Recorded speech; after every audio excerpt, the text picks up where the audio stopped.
आजोबा व त्यांचा नातू दूर गावाला निघाले होते. दूरचा प्रवास असल्यामुळे त्यांनी मुलाला बसवण्याकरता गाढव बरोबर घेतले होते व मुलाला गाढवावर बसवून त्यांचा प्रवास चालू असताना पुढे एक खेडेगाव आले.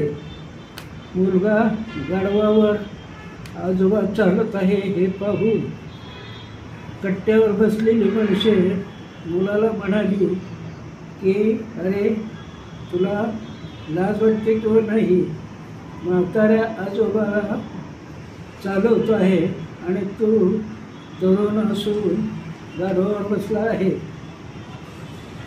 शोभते का तुला? हे ऐकून मुलाला वाटले माझे चुकले म्हणून त्याने गाढव उभा करून खाली उतरला व गाढवावर बसवून व आजोबाला गाढवावर बसवून प्रवास चालू केला. काही अंतर चालून गेल्यावर पुन्हा काही माणसे आडवी आली. तो मुलगा चालतो आहे आणि म्हातारा गाढवावर आहे. त्यांनी म्हाताऱ्याला गाढव थांबवायला लावले व म्हणाले, आजोबा तुम्हाला चालायला लावले आहे व तुम्ही गाढवावर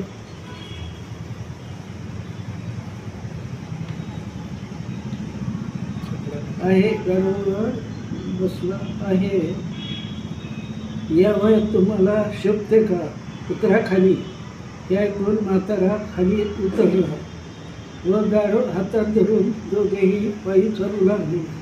काही अंतर चालून गेल्यावर एक दोन प्रवासी त्यांना भेटले. त्यांना मोकळे गाढव व नातू व आजोबा यांचा पायी चालले आहेत हे पाहून त्यांना आश्चर्य वाटले. शेवटी नाईलाजाने मुलगा व आजोबा दोघेही गाढवावर बसले खरे, परंतु दोघांच्या ओझ्यामुळे गाढव जागेवरच उभा राहिले. शेवटी ठरविले की आता गाढव चालत नाही तरी आपण दोघांनी गाढवाला घेऊ.